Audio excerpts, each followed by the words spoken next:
Hi, and welcome to today's 4-Minute Mark. Yesterday we talked about Palm Sunday, and it says here that Jesus looked around and saw what was going on, and then he left. The other Gospels make it sound as though Jesus cleansed the temple right away.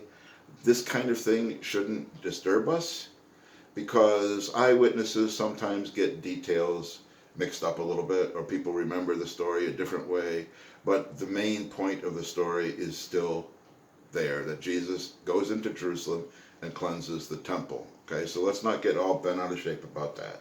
Okay, so we're going to read Jesus clearing the temple, and we're going to start at verse 12. Mark 11, verse 12. The next day, as they were leaving Bethany, Jesus was hungry. Seeing in the distance a fig tree in leaf, he went to find out if it had any fruit.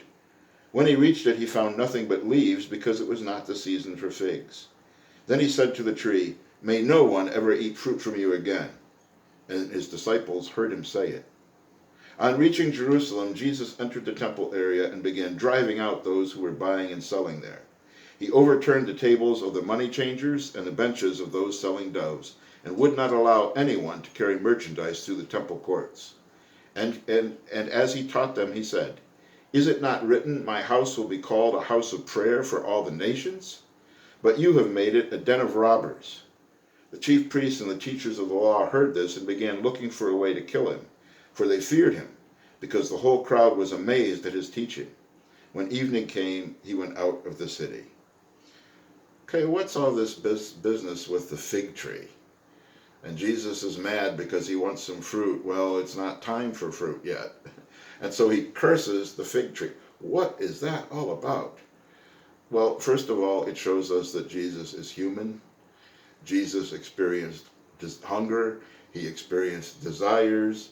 He experienced frustrations. He experienced all that we did, yet he was without sin. Well, if he's without sin, why does he curse the fig tree? Because the fig tree was one of the symbols of Israel, of the Jewish people. Jesus is giving the disciples an object lesson, a parable here, because what's going to happen? Jesus has been declared the Messiah by the people. He's going into Jerusalem, and rather than the Jews accepting him as king, what are they going to do? They're going to crucify him. So the fig tree, the Jews, if you will, are not going to bear fruit, and so they're going to be cursed. The kingdom of God is taken from the Jews and given to the Gentiles. But notice that it's not yet the season for fruit. The Bible teaches us that near the end of the ages, Israel is going to come back to Christ.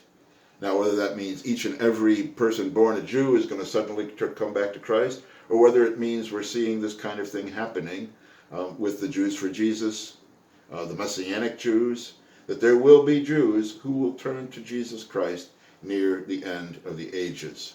So it wasn't time for the fruit then. It will be time for the fruit in the future.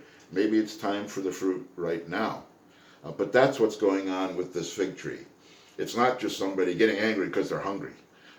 But Jesus is making a point here. And notice we are told the disciples heard Jesus say this. I mean, this is an important thing. This isn't Jesus just muttering under his breath, "May no one ever get any fruit from you ever again."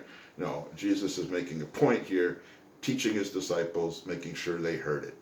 Okay, we'll get into the cleansing of the temple tomorrow. Bye-bye.